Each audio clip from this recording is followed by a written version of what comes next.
Hello everyone, yes this is Sovin sir.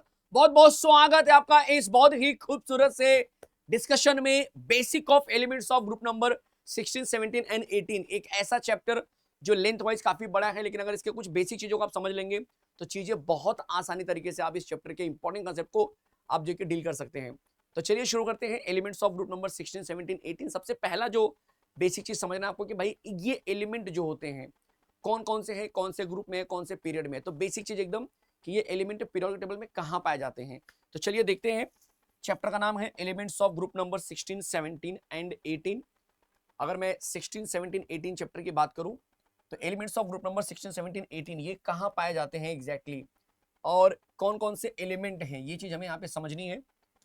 मजेदार चीज है। तो अगर आप पीरियोडिक टेबल की बात करेंगे तो पीरियोडिक टेबल में जो ग्रुप नंबर 16 होता है, 16, 17, 18 एक्सट्रीम राइट हैंड साइड में होते हैं। अगर आप टेबल की बात करेंगे तो ये एक्सट्रीम राइट हैंड साइड में होते हैं, पी ब्लॉक इनको हम बोलते हैं। तो 16 ग्रुप नंबर 16, 17, 18 जो होते हैं, group number 16, 17 and 18 they are the part of P block. पहली बात, ये पी ब्लॉक माने जाते हैं, they are P block element. दूसरा जो इंपॉर्टेंट चीज है इसके अंदर कि 16, 17, 18 में जो 16 ग्रुप होता है, ग्रुप नंबर जो 16 है हम उसके एलिमेंट की बात करेंगे, फिर ग्रुप नंबर 17 के एलिमेंट की बात होगी और फिर ग्रुप नंबर 18 के एलिमेंट की बात होगी। तो group number 16, then group number 17 और ग्रुप नंबर 18, इस तरह से देख लो। अगर मैं ग्रुप नंबर 16 के एलिमेंट की बात करूं तो इसका जो एलिमेंट होता है कुछ इस तरह से आएगा। ओ स्टाइल से टेबल पॉलिश, ये ट्रिक हो गया आपके लिए। ओ स्टाइल से टेबल पॉलिश मतलब ऑक्सीजन है, सल्फर है, सेलेनियम है, टेलुरियम है, पोलोनियम है। ओ स्टाइल से टेबल पॉलिश। और अगर मैं ग्रुप नंबर 17 की बात करूं तो ग्रुप नंबर 17 जो होता है वो इस तरह से आएगा।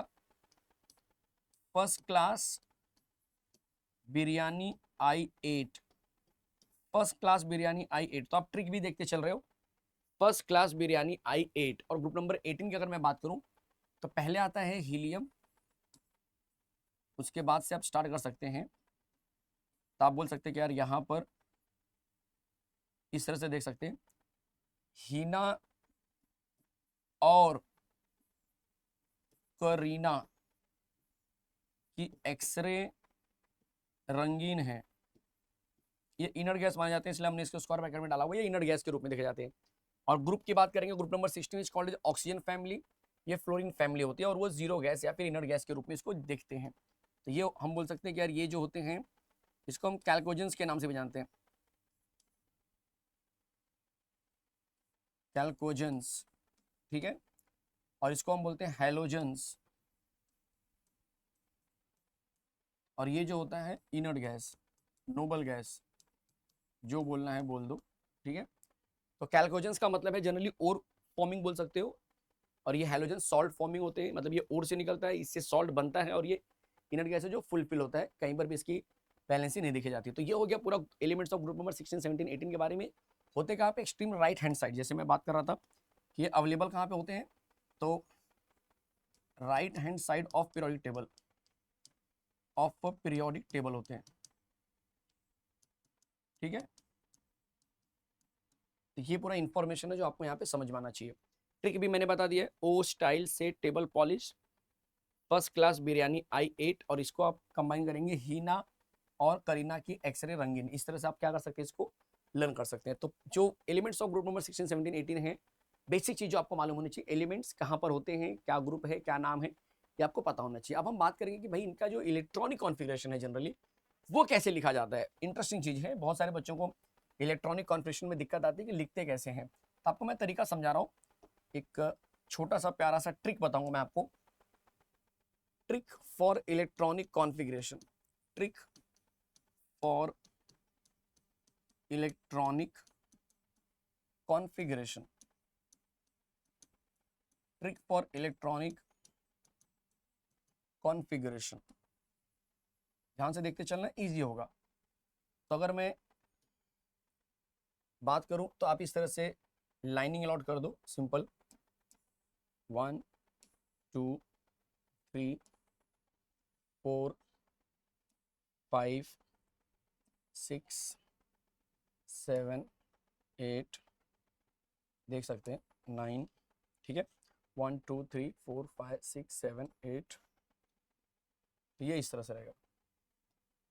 और हमने क्या करना है, हमें पहले ऑर्बिटल समझना है। हमारे पास टोटल जो है कि कितने ऑर्बिटल होते हैं, तो एस पी डी एफ, ये टोटल हमारे पास 4 ऑर्बिटल होते हैं। S P D F 4 orbital है। इनकी स्टार्टिंग कहाँ से होती है, तो यहाँ पे लिख दो 1 2 3 4, ये इनका स्टार्टिंग पॉइंट हो गया। मैं फिर से रिपीट कर रहा हूँ, कितने ऑर्बिटल हैं, 4 ऑर्बिटल हैं। एस पी डी एफ लिखने के बाद आप एक नंबर से स्टार्ट करो 1 2 3 4, इसका मतलब कि जो एस है वो 1s से स्टार्ट होता है, पी हमेशा 2p से स्टार्ट होगा, 1p कभी नहीं आएगा, डी हमेशा 3d से स्टार्टिंग पॉइंट है, 1d 2d नहीं आएगा इलेक्ट्रॉनिक कॉन्फ़िगरेशन में, और f हमेशा 4f 5f आगे बढ़ेगा, 1f 2f 3f 4f, मतलब 3f तक नहीं आएगा, 4f से स्टार्ट होता है। तो ये इसका स्टार्टिंग पॉइंट है। अब इनके टेबल में क्या करना है, ये जो पहला दिख रहा है आपको 1s, इसको पकड़ो और इसको पूरा नीचे तक लेकर आओ। तो 1s 2s 3s 4s 5 6 7 8s, इस तरह से। तो 1s से चालू किया, 8s तक लेकर आ गया। फिर 2 लाइन छोड़ दो, ये 2 लाइन छोड़ दो। अब ये 2p को पकड़ो, 2p को लेकर आओ, 2p 3p 4p 5p 6p 7p, फिर 2 लाइन छोड़ दो। अब 3d को लेकर आ जाओ, तो 3d 4d 5d और 6d, फिर 2 लाइन छोड़ दो। अब ये 4f जो बचा है उसको लेकर आ जाओ, 4f 5f। तो ये पूरा टेबल जो है इलेक्ट्रॉनिक कॉन्फ़िगरेशन का आपका रेडी हो चुका है। This is basically trick for electronic configuration में टेबल आपको यहाँ पर जो है कि क्विक तरीके से समझना है। पहले क्या है, जो लाइनिंग दी गई है उसमें 1s से चालू करो, नीचे तक लेकर आओ 8s तक, 2 लाइन छोड़ो, फिर 2p चालू करो, फिर 2 लाइन छोड़ो, फिर 3d चालू करो, फिर 2 लाइन छोड़ो, फिर 4f चालू करो। अब क्या करना है, राइट से लेफ्ट की तरफ हर एक लाइन में ध्यान से देखना, राइट से लेफ्ट की तरफ आपको हर एक लाइन को फॉलो करना है, और जो ऑर्बिटल आएगा उस ऑर्बिटल को लिखना है, और उसके अंदर जो इलेक्ट्रॉन होंगे वो फिलअप करना है। सर इलेक्ट्रॉन कितने होते हैं, तो मैक्सिमम इलेक्ट्रॉन की अगर मैं बात करूं तो एस के अंदर 2 इलेक्ट्रॉन मैक्सिमम आ सकते हैं, पी के अंदर 6 इलेक्ट्रॉन मैक्सिमम आ सकते हैं, डी के अंदर 4 और जोड़ दो 10 इलेक्ट्रॉन आएंगे, और एफ के अंदर 14 इलेक्ट्रॉन मैक्सिमम। ये मैक्सिमम नंबर ऑफ इलेक्ट्रॉन है, मतलब इससे ज्यादा नहीं होंगे, इससे कम हो सकते हैं, इससे ज्यादा आपको उस ऑर्बिटल में इलेक्ट्रॉन नहीं दिखेंगे, ठीक है। इससे ज्यादा होंगे तो अगले ऑर्बिटल में जंप करेगा इलेक्ट्रॉन बेसिकली। तो ये आपका टेबल रेडी हो चुका है। चलिए कुछ एग्जांपल के थ्रू समझते हैं जो इसी चैप्टर से रिलेटेड रहेगा, तो आपके लिए और क्लैरिटी मिल जाएगी। जैसे कि अगर मैं आपको बोलूं पीछे बहुत सारे एलिमेंट थे, तो अगर मैं शुरुआत करता हूं, समझो कि सल्फर से शुरू करता हूं, ठीक है, कि सल्फर मेरा एक एलिमेंट है जिसका नंबर है 16, और मुझे क्या करना है, इसका इलेक्ट्रॉनिक कॉन्फ़िगरेशन लिखना है। तो कैसे लिखेंगे, तो यहाँ से शुरू करो। पहले फर्स्ट लाइन में कौन आ रहा है, 1s आ रहा है, और s की कैपेसिटी कितनी होती है, देखो यहाँ पर s की कैपेसिटी 2 है, तो पावर 2 लगा दिया, 2 मतलब 2 इलेक्ट्रॉन। फिर नेक्स्ट लाइन में कौन आ रहा है, 2s आ रहा है, फिर s की कैपेसिटी कितनी होती है, 2 होती है, तो 1s2 2s2, 16 में से माइनस करते जाना, 16 में से 2 गया तो माइनस, तो 14 बचा, फिर 2 गया तो 12 बचा, ऐसे दिमाग में जो मतलब जोड़ते चलो कितना हो रहा है, 16 पे आकर रुक जाना है। फिर थर्ड लाइन में जाऊंगा तो पहले 2p आ रहा है, फिर 3s आ रहा है, तो पहले 2p लिखेंगे, फिर 3s लिखेंगे, 2p में 6, 3s में 2, जोड़ते चलो, 2 2 4 6 10 2 12, 12 तक पहुंच चुके हैं। फिर 3p के अंदर आ जाएगा 4, 3p की कैपेसिटी 6 होती है, लेकिन हमें जो है कि 4 ही लिखना है। उसका रीजन है क्योंकि हमको 16 नंबर तक ही जाना है। फिर से देख लो, 2 2 4 6 10 2 12, 12 4 16, हमें 16 नंबर तक जाना था, इसीलिए अभी कैपेसिटी 6 है, इसका मतलब नहीं कि पूरा 6 लिखना है, मैक्सिमम 6 हो सकता है, 6 से कम भी हम अगर हमें जरूरत है तो हम लिखेंगे। तो ये हो गया सल्फर का इलेक्ट्रॉनिक कॉन्फ़िगरेशन। कहीं कहीं पर हम क्या करते हैं कि इसको जो है देखते हैं कि यार ये कौन सा इनर्ट गैस बना रहा है, इनर्ट गैस का मतलब इसके नजदीक कौन सा इनर्ट गैस बन रहा है। तो यहाँ तक अगर मैं सॉल्व करूंगा तो मुझे लग रहा है कि सर ये जो इलेक्ट्रॉनिक कॉन्फ़िगरेशन है वो 10 नंबर जो दिख रहा है मुझे यहाँ पर, वो 10 नंबर ये हो जाएगा। देखो इसका इलेक्ट्रॉनिक कॉन्फ़िगरेशन में इसका नंबर 2 होता है, इसका नंबर 10 होता है, जिनको नहीं पता है, इसका नंबर 18 होता है, इसका नंबर 36 है, ये 54 है, और ये 86 है। तो ये 10 नंबर जो दिख रहा है आपको नियॉन, वो यहाँ पर दिख रहा है मुझे, तो मैं इसको इस तरह से भी लिख सकता हूँ कि सल्फर का इलेक्ट्रॉनिक कॉन्फिगरेशन नियॉन, मतलब ये यहाँ तक नियॉन हो गया और सीधा आ जाएगा 3s2 3p4। क्या ये बात समझ में आ रही है? तो कई बार इलेक्ट्रॉनिक कॉन्फिगरेशन इस तरह से भी देखा जाता है, जो कि राइट होता है। इसको बोलते हैं कंडेंस इलेक्ट्रॉनिक कॉन्फिगरेशन, जहाँ पर आप डिटेल में नहीं बोलते हो, जो स्टार्टिंग के हैं उनको जोड़ के आपने क्या क्या इनर्ट गैस बना दिया, चलेगा। जैसे कि अगर मैं ले लेता हूँ फ्लोरीन, अब दूसरा एग्जाम्पल ले रहा हूँ, फर्स्ट एग्जाम्पल था, सेकंड एग्जाम्पल मैंने ले लिया, फ्लोरीन का नंबर है 9, इसको सॉल्व करो। अब आपके पास दो मेथड है, या तो आप इनर्ट को फॉलो करो या तो आप डायरेक्टली पूरा लिख दो। डायरेक्टली लिखेंगे तो क्या बनेगा, 1s2 2s2 2p5, देख लो।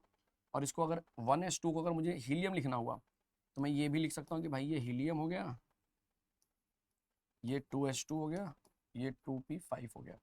ये भी आंसर राइट है, मतलब दोनों ही राइट है अपने आप में, कोई दिक्कत क्या? मैं ये उम्मीद कर सकता हूँ कि इलेक्ट्रॉनिक कॉन्फ़िगरेशन अब हर बच्चे को अच्छे से लिखने आ जाएगा।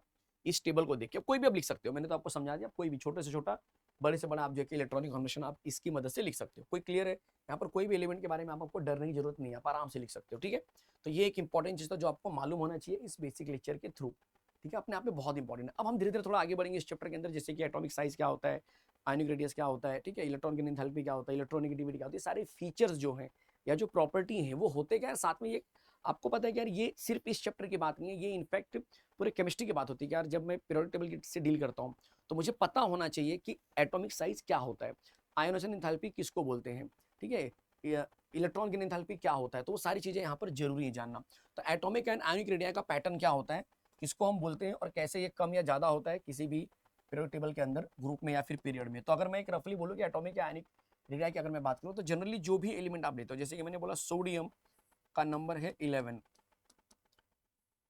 तो ये जो दिख रहा है आपको इस समय सोडियम का, ये न्यूक्लियस है, ये 1 2 और ये हो गया आपका 3, ठीक है।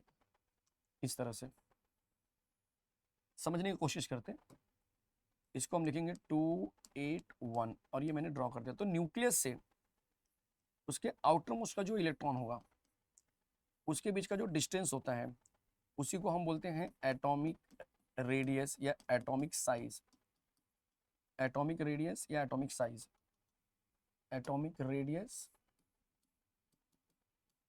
या फिर एटॉमिक साइज, जो कि जनरल आपने देखा होगा, नॉर्मल जो सर्कल होता है उसका रेडियस क्या होता है, सेंटर से जो आउटर मोस्ट सर्कमफ्रेंस होता है वहीं पे। तो यहाँ पर भी है कि भाई न्यूक्लियस जो है, न्यूक्लियस से लेके आउटर मोस्ट इलेक्ट्रॉन के बीच के डिस्टेंस को बोलेंगे एटॉमिक रेडियस, ठीक है। आयनिक रेडियस क्या होता है, तो जब वो सेम चीज आपका आयन बन जाता है, ठीक है, जब सेम चीज क्या हो जाएगा आपका आयन बन जाएगा। कुछ इस तरह से देख लो कि भाई सोडियम है लेकिन अब सोडियम प्लस बन चुका है, जब ये प्लस बनेगा तो ये 2,8 बन जाएगा।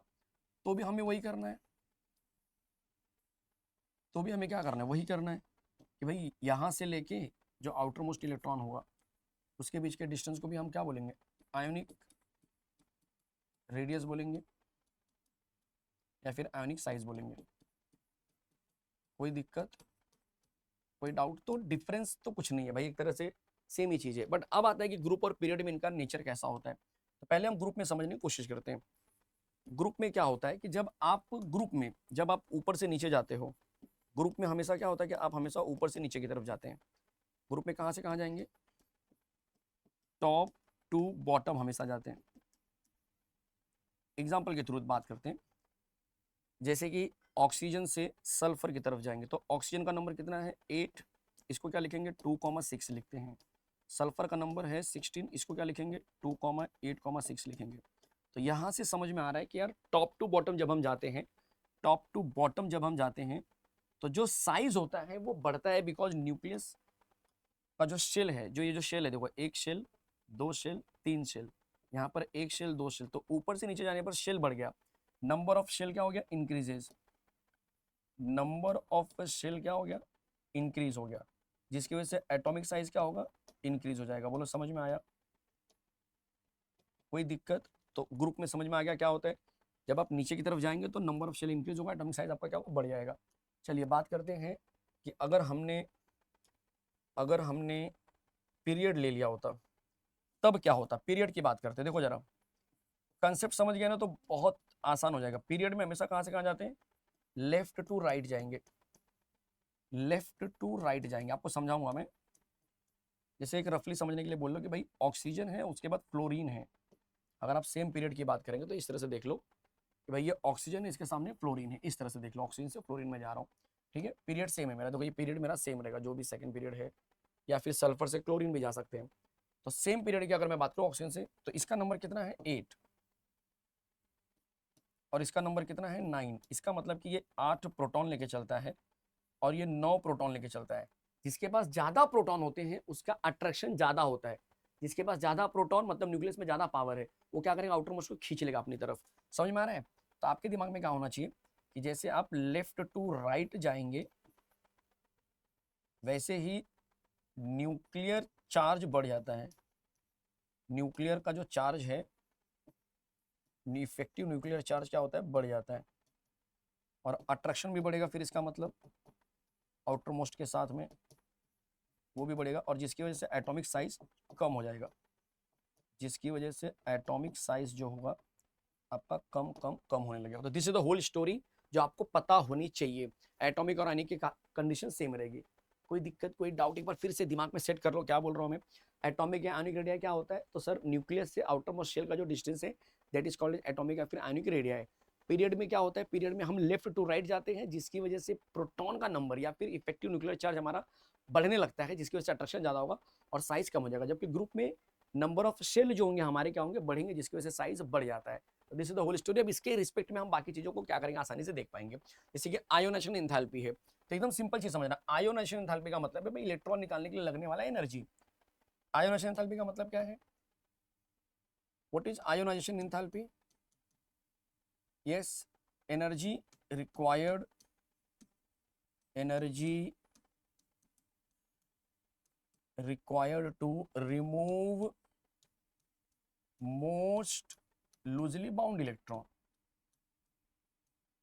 most loosely bound electron। तो बेसिकली आप ये बोल रहे हो कि भाई आउटर मोस्ट में से जो सबसे कम अट्रैक्ट रहेगा, जो सबसे कम जुड़ा हुआ रहेगा न्यूक्लियस से, उस इलेक्ट्रॉन को निकालने के लिए जो एनर्जी लगती है, ठीक है। आप ऐसे समझ सकते हो कि अगर मेरे पास दो एलिमेंट दिया हुआ है इस तरह से, एक ये एलिमेंट है और एक ये एलिमेंट है, अब मैं आपसे पूछूं कि भाई किसका आयनोसन एंथैल्पी ज्यादा होगा। समझो आउटर मोस्ट में एक इलेक्ट्रॉन है और इसके भी आउटर मोस्ट में एक इलेक्ट्रॉन है, तो किस में से इलेक्ट्रॉन निकालना आसान होगा।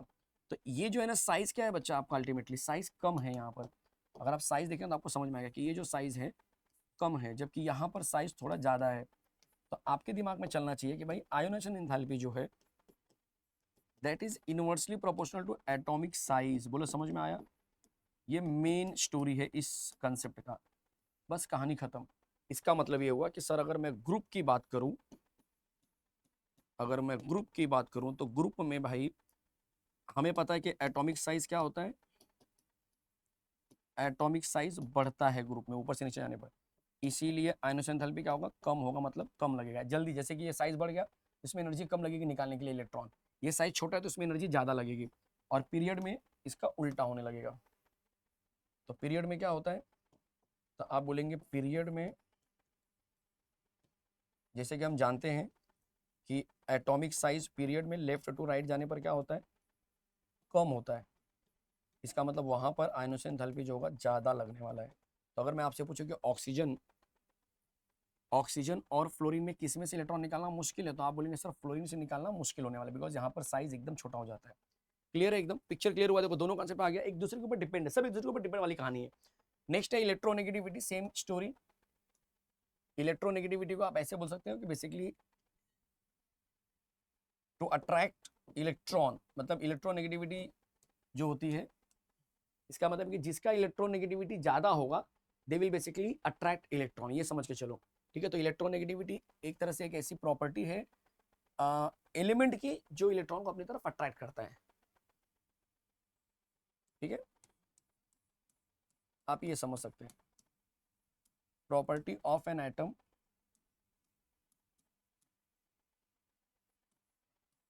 टू अट्रैक्ट्स इलेक्ट्रॉन, ठीक है, उसी को इलेक्ट्रोनेगेटिविटी बोलते हैं, एक प्रॉपर्टी है। अब इलेक्ट्रोनेगेटिविटी कम है कि ज्यादा है, तो ये भी आप अपने आप में हम कह सकते हैं कि electronegativity is also inversely proportional to atomic size. खत्म कहानी। इलेक्ट्रोनेगेटिविटी भी जो होती है वो inversely proportional to atomic size का नेचर लेके चलता है, एटॉमिक साइज। अब इसमें एक चीज और ध्यान देना, मैं यहाँ पे डायरेक्ट लिख देता हूँ, पूरे पीरियोडिक टेबल में chlorine has highest electronegativity, highest electronegativity, negativity, ठीक है। दूसरा, ऑक्सीजन हैज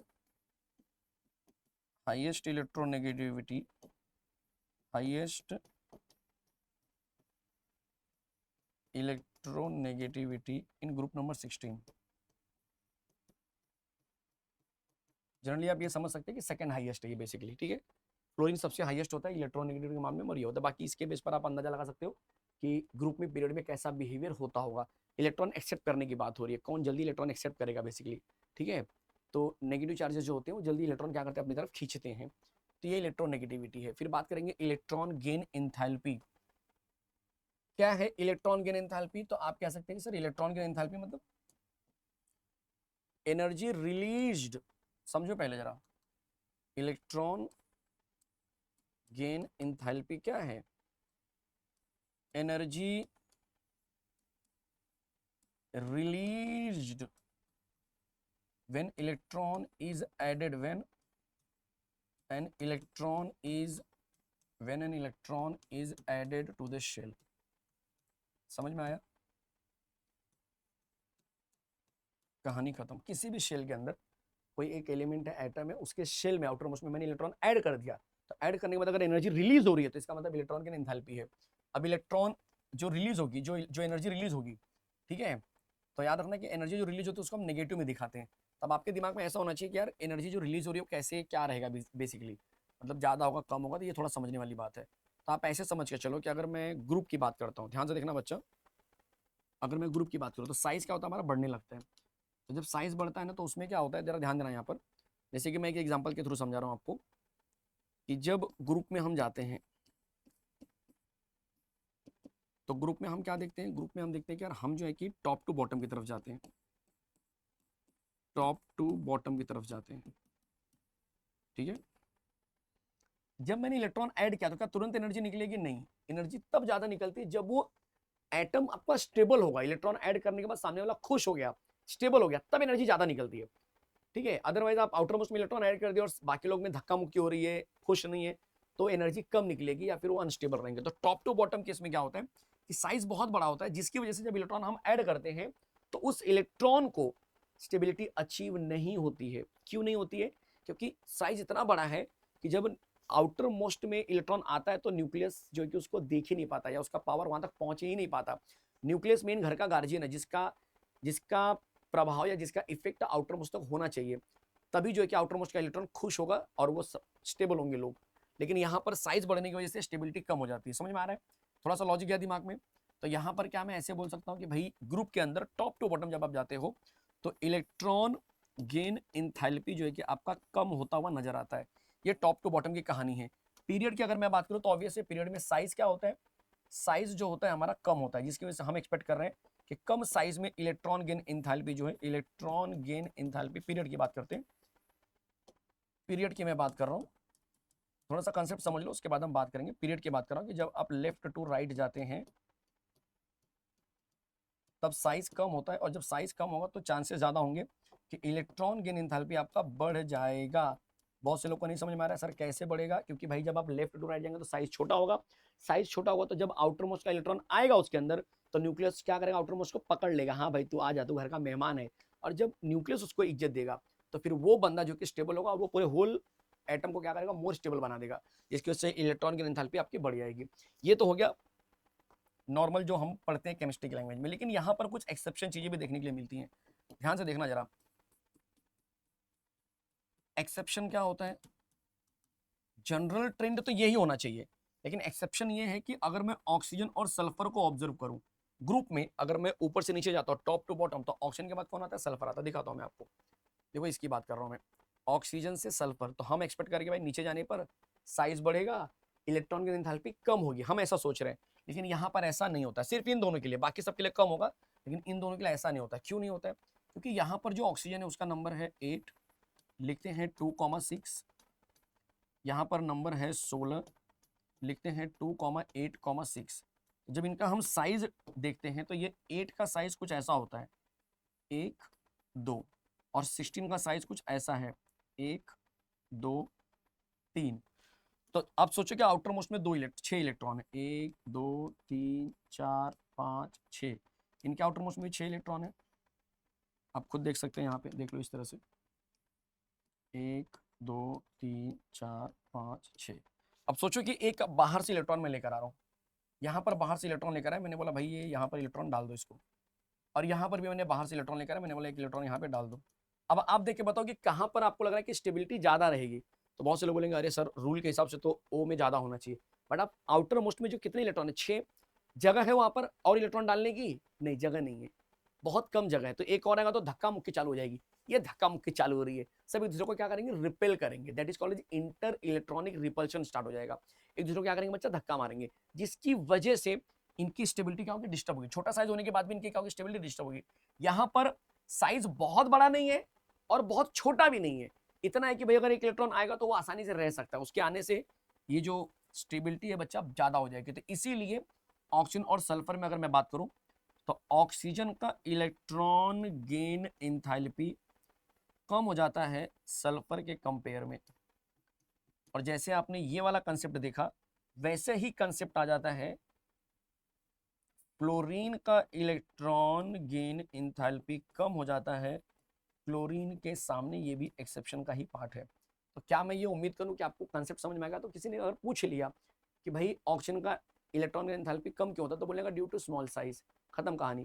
फ्लोरीन का इलेक्ट्रॉन गेन एंथैल्पी कम क्यों होता है क्लोरीन के कंपेयर में, साइज तो छोटा है, कम क्यों होता है, तो साइज अगर छोटा पहले बता दिया तो बोलना है कि छोटे साइज में इंटर इलेक्ट्रॉनिक रिपल्शन होते हैं, जिसकी वजह से वो स्टेबिलिटी अचीव नहीं कर पाता है। पिक्चर क्लियर है, पूरा इलेक्ट्रॉन पूरा बेसिक है बट मजेदार तरीके से एकदम चल रहा है, ठीक है। हाइब्रिडाइजेशन इस चैप्टर के अंदर आपको देखने के लिए मिलेंगे कई बार। सर ये हाइब्रिडेशन क्या होता है, जरा ध्यान देना।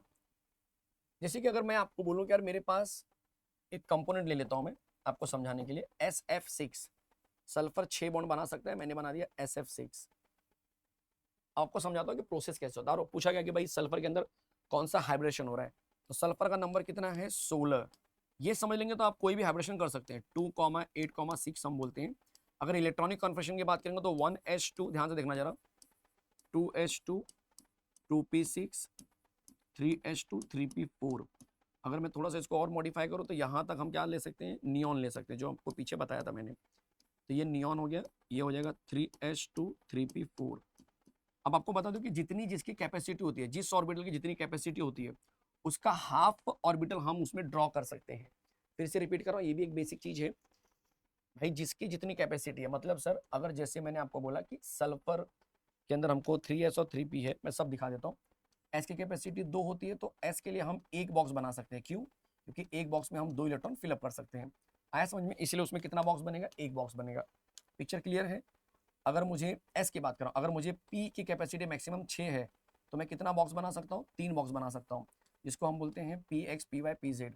d के अंदर कैपेसिटी 10 है तो कितना बॉक्स बन सकता है, 5 बॉक्स बन सकता है, 1 2 3 4 5, छोटा छोटा बना रहा हूँ मैं। f के अंदर कैपेसिटी 14 है तो कितने बॉक्स बनेंगे इसके अंदर, 7 बॉक्स बनाए जा सकते हैं, 1 2 3 4 5 6 7। क्या ये बात समझ में आ रही है, ये पिक्चर क्लियर हुआ, कितने कितने बॉक्स बनेंगे। तो वैसे ही s में कितने बॉक्स बनेंगे, तो s में जो बॉक्स बनेगा इसको बोलते हैं ऑर्बिटल डायग्राम बोलते हैं। एक बॉक्स, p में कितने बनेंगे, 3 बॉक्स बनेंगे, ठीक है। और ये है मेरा सल्फर चल रहा है, समझो ये नियॉन जैसा है वैसे ही रहने दो, इसका कोई दिक्कत नहीं है। अब यहाँ पर आ गया 1 इलेक्ट्रॉन 2 इलेक्ट्रॉन, p में कितने आएंगे, 1 2 3 4। तो अब इनको क्या करना है, देखना है अच्छे से। ये 3s है, ये 3p है, तो अभी कितना इलेक्ट्रॉन अनपेयर्ड है, तो आप बोलेंगे सर अनपेयर्ड 2 इलेक्ट्रॉन है। जबकि यहाँ पर कितना बॉन्ड इलेक्ट्रॉन होना चाहिए, 6 इलेक्ट्रॉन में 6 अटैचमेंट होना चाहिए। s के ऊपर सल्फर का 6 अटैचमेंट है, जबकि अभी अटैचमेंट की कैपेसिटी सिर्फ 2 है, मतलब सल्फर अभी इस कंडीशन में सिर्फ 2 ही बॉन्ड बना सकता है। हमें 6 बॉन्ड बनाने के लिए इसको तैयार करना है, तो हम क्या करेंगे, हम इसके आगे के कंडीशन पे जाएंगे कि भाई 3s आ गया, 3p आ गया, 3p के बाद 3d आता है।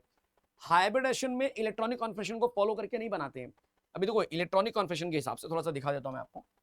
इलेक्ट्रॉनिक कॉन्फ़िगरेशन के हिसाब से अगर हम जाएंगे तो 3s 3p, देखो 3p के बाद क्या है, 3p के बाद 4s है, फिर 3d है। देखो 3p के बाद क्या है, 4s फिर 3d।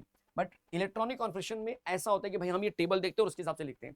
बट हाइब्रिडेशन के अंदर जो होता है, जब हम इलेक्ट्रॉनिक कॉन्फ़िगरेशन को लिख लेते हैं तो उसके बाद हम पैटर्न बनाते हैं। जैसे कि 3 का पैटर्न है तो 3s 3p 3d, क्योंकि d में 3 आता है। देखो d में 3 आ रहा है। अगर 4 आएगा तो हम बोलेंगे 4s 4p 4d। समझ में आ रहा है? तो d तक जाना होता है जनरली आपको। तो इसका मतलब ये हुआ कि सर आप ये बता रहे हो, अगर इस कंडीशन की हम बात करें तो यहाँ पर 3s से 3p है, तो इसका मतलब हाइब्रिडेशन के केस में 3d भी आएगा, लेकिन उसमें कोई इलेक्ट्रॉन नहीं होगा, क्योंकि 3d में कोई इलेक्ट्रॉन नहीं है। 3d तो आ ही नहीं रहा, कहीं पे है कि 3d नहीं है। तो 1 2 3 4 5, तो ये 3d है लेकिन खाली है। यहाँ तक समझ में आया? अब इसको 6 करने के लिए ये इलेक्ट्रॉन क्या करेगा, अपना ये इलेक्ट्रॉन यहाँ पे ट्रांसफर करेगा। जब ये यहाँ ट्रांसफर करेगा तो देखो अब अगला स्टेप क्या बनेगा, जरा ध्यान देना। अगले स्टेप में क्या बनेगा, ये 2 वैसे का वैसे। अगले स्टेप में ये p के अंदर 3 है, अब यहाँ पर 1 आ गया, ये 2 पहले से थे, और एक यहाँ पर भी आ गया। d में जो 5 है ना, उसके पास भी 1 आ गया। अब ये क्या है, 3s, ये है 3p, ये है 3d। अब कितने अनपेड हो गए, 1 2 3 4, अभी भी 4 है, मुझे 6 चाहिए। तो अब जो है बच्चा, अब यहाँ से ये इलेक्ट्रॉन निकलेगा और वो यहाँ जाके जाएगा। जब वो यहाँ जाएगा तो देखो अब क्या बनेगा, ध्यान देना जरा। तब ये बन जाएगा नियॉन, ये हो गया s, ये हो गया p, और ये हो गया आपके लिए d। ध्यान से देखना, 1 2 3 4 5, ठीक है। तो s में कितने इलेक्ट्रॉन, अब 1 इलेक्ट्रॉन। ये पूरे 3 पहले से थे, यहाँ पर 1 था, यहाँ पर 1 और। अब जरा इनको जरा देख लो, ये क्या है, 3s 3p 3d। क्या अब 6 मिल गए, 1 2 3 4 5 6, हाँ सर ये 6 मिल गए। तो अब इनको ऐड कर दो। ऐड मतलब एक साथ में मर्ज कर दिया कि भाई ये कितने कितने ऑर्बिटल यूज हो रहे हैं। तो इनको देखने पे समझ में आ रहा है कि एक s का ऑर्बिटल, ब्लॉक ब्लॉक देखने का, ब्लॉक p का 3 ऑर्बिटल और d का 2 ऑर्बिटल, मतलब ये बन गए sp3d2 hybridisation. This is the whole story. सबसे इंपॉर्टेंट चीज 3s 3p 3d 4s 4p 4d, ये चीज पता होनी चाहिए। तो ये हो गया आपके पास हाइब्रिडेशन, जो मैंने आपको एक एग्जांपल के थ्रू समझाया कि कैसे हाइब्रिडेशन वर्क करता है, जो सबसे जरूरी चीज है। क्लियर है एकदम, कंसेप्ट क्लियर हो गया? यस। अब आते हैं इंटर हैलोजन कंपाउंड। इसके अंदर भी हाइब्रिडेशन यूज किया जाता है, जो आप सिलेबस में पढ़ेंगे, ठीक है। सीटी में तो बहुत बार पूछा गया है। चलिए तो बात करते हैं inter halogen compound. Inter halogen बोला गया मतलब कि हैलोजन का रिएक्शन हैलोजन से होगा या फिर हैलोजन के साथ में हैलोजन आएंगे। इस तरह से देख लो, इस तरह से देख लो। हैलोजन के अंदर हैलोजन का रिएक्शन, जैसे कि मैं एग्जांपल ले लो, Cl के साथ में F मिलेगा तो ClF हो गया, या फिर ClF3 ले लेता हूं, या मैं ले सकता हूं कि भाई BrF5 ले लिया, या फिर IF7 ले लिया। ये सब जो दिख रहे हैं मुझे, ये इंटर हैलोजन कंपाउंड है। तो सर इंटर हैलोजन कंपाउंड होता क्या है कि भाई हैलोजन के साथ में हैलोजन का रिएक्शन, मतलब रिएक्शन नहीं बोलूंगा, हैलोजन के साथ में हैलोजन का कंपाउंड, हैलोजन के साथ में हैलोजन का जो कंपाउंड होगा उसको बोलेंगे इंटर हैलोजन कंपाउंड। और उसके अंदर हम दिखाते हैं एक्स एक्स डैश।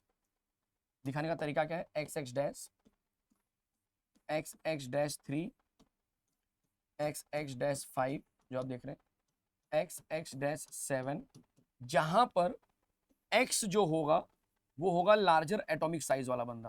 क्या होगा, लार्जर एटॉमिक साइज, समझो। और एक्स डैश जो होगा वो होगा स्मॉलर एटॉमिक साइज।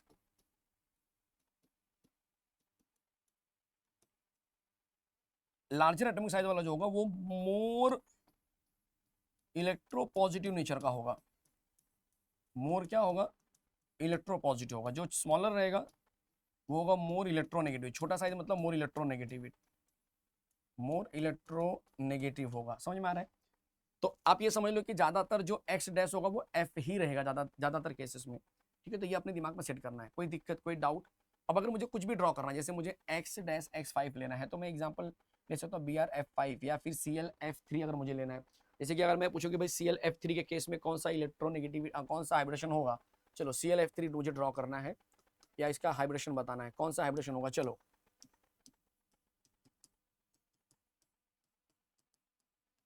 क्या करेंगे भाई, Cl का नंबर कितना है, 17, 1s2 2s2 2p6 3s2 3p 10 2 12 5 17, ठीक है। अब यहाँ पर मैंने 10 ले लिया इसको, यहाँ पर आ जाएगा 3s2 3p5, और आगे हम अपने आप से ले लेंगे क्योंकि 3s 3p है तो 3d आएगा, लेकिन क्या आएगा, सॉरी 3d क्या आएगा बच्चा, 0 आएगा। समझ में आ रहा है, ये हम बाद में दिखा देंगे कि 3d हमको यूज़ करना ही करना है बाई डिफ़ॉल्ट, कोई कोई ऑप्शन नहीं है, 3d करना ही है, ठीक है। तो अब मैं क्या करूँगा, ये हो गया मेरा 3s, ये हो गया मेरा 3p, आगे मैं ले लूँगा 3d जो कि ब्लैंक रहेगा, 1 2 3 4 5, ठीक है। 1 2 इसमें 5 इलेक्ट्रॉन, 1 2 3 4 5। अगर हमको बोलता है कि भाई सिर्फ ClF बताओ, तो ClF के केस में हम इतना ही बोलते हैं कि भाई ये 3s है, ये 3p है, आंसर बन जाता है sp3, दिखाई दे रहा है, ये इनको ब्लॉक में डाल देता। लेकिन हमको बोला है कि तीन ब्लॉक होना चाहिए, 3 घर खाली करवाने हैं, तो अभी घर मतलब 3 अनपेड चाहिए मुझे, यहाँ पर 3 अनपेड चाहिए मुझे, फ्लोरीन 3 अटैच है, 3 इलेक्ट्रॉन मुझे अनपेड चाहिए। तो अभी कितना अनपेड है, सिंगल वाले को अनपेड बोलते हैं, 1 अनपेड है, मुझे 2 और अनपेड करवाना। तो ये भाई साहब कहाँ जाएंगे, यहाँ चले जाएंगे। जो फिल इन द ब्लैंक्स वाले बॉक्स के सबसे नजदीक पेयर होता है वहीं से इलेक्ट्रॉन निकलता है पहले। तो अगले स्टेप में क्या होगा बोलो, ये 3s जैसा है वैसे ही रहेगा, इसमें से ये 2 हैं, इसमें से एक चला गया, और यहाँ पर एक यहाँ पर आ गया, ये है 3s, ये है 3p, और ये है 3d। तो अब जो आंसर बनेगा मेरा इनको मर्ज करने के बाद, क्यों मैंने मर्ज किया, क्योंकि मुझे 3 अनपेड मिल चुके हैं, तो आंसर बन जाएगा s 1 है, p मेरे पास 3 है, और d सिर्फ 1 है, तो बन जाएगा sp3d हाइब्रिडाइजेशन। अब अगर मैं आपसे पूछूं कितना इसके पास लोन पेयर इलेक्ट्रॉन है, तो लोन पेयर इलेक्ट्रॉन आप इसको देख के बता सकते हैं कितना लोन पेयर इलेक्ट्रॉन, इसको लोन पेयर बोलते हैं, 1 2। तो हम बोलेंगे क्लोरीन जो है जब इसके साथ 3 F अटैच हो रहे हैं, तो इसके पास एक लोन पेयर यहाँ पे, एक लोन पेयर यहाँ पर बचा हुआ है, मतलब क्लोरीन के पास टोटल खुद के, अगर मैं इलेक्ट्रॉन की बात करूं, खुद के इलेक्ट्रॉन की बात करूं, तो भाई इस तरह से आपके पास 4 इलेक्ट्रॉन बचे। आपको समझाता भी चाहिए, तो क्लोरीन के आउटर मोस्ट में 287 है। अब 7 में से F के पास कितना इलेक्ट्रॉन चला गया, 1 2 3, ये येलो वाला क्लोरीन का इलेक्ट्रॉन जो यूज हो रहा है, तो 7 में से 3 इलेक्ट्रॉन यूज हो गए, तो कितने बच गए उसके खुद के इलेक्ट्रॉन, तो उसके खुद के इलेक्ट्रॉन 2 यहाँ पर बच गए, 2 यहाँ पे, मतलब 4 इलेक्ट्रॉन खुद के बच गए। इन चारों को हम बोलते हैं लोन पेयर, जो कि यहाँ पे 7 में से 3 माइनस करने पे आएगा। तो आपने इस डायग्राम के थ्रू भी देख लिया, यहाँ पर आपने स्ट्रक्चर के थ्रू भी देख लिया, आपने हर एक तरह से वेरीफाई कर लिया। तो लोन पेयर इलेक्ट्रॉन भी ढूंढने के लिए बोलेंगे तो आप आसानी से ढूंढ सकते हैं बिना किसी इसको ड्रॉ किए, मतलब आप रफली इसकी मदद से भी ढूंढ सकते हैं। जैसे मैं अगर आपको पूछूं यहीं पर कि भाई BrF5 में कितने लोन पेयर होंगे, सोच के बताओ। तो अब आपको Br का भले ही नंबर नहीं मालूम, लेकिन इतना तो पता है कि आउटर मोस्ट में 7 इलेक्ट्रॉन है। अब 7 में से 5 यूज हो गया, तो 2 बचा, मतलब एक लोन पेयर इलेक्ट्रॉन। एक लोन पेयर का मतलब है 2 इलेक्ट्रॉन, पेयर मतलब 2 होता है, समझ में आ रहा है। तो इसमें 2, IF7 में कितने लोन पेयर इलेक्ट्रॉन, तो आप बोलेंगे 0 लोन पेयर इलेक्ट्रॉन, क्योंकि 7 के 7 इलेक्ट्रॉन यूज हो गए। तो अब कंसेप्ट समझ में आ गया होगा कि भाई इस चैप्टर में अब कॉन्फिडेंस बूस्ट हो चुका है हमारा। तो इस तरह से ये जो चैप्टर था अपने आप में, ये जो इन्फॉर्मेशन था बच्चा अपने आप में इस चैप्टर के अंदर, वो यहाँ पे खत्म हो रहा है। और उम्मीद कर रहा हूँ कि इस चैप्टर का बेसिक बहुत अच्छे से आपको समझ में आया होगा। इनऑर्गेनिक का एक बढ़िया चैप्टर था जिसे आपको समझना था, ठीक है। मिलते हैं ऐसे खूबसूरत से सेशन में, तब तक के लिए जय हिंद, जय हिंद, जय महाराष्ट्र। मिलते हैं नेक्स्ट टाइम, बाय।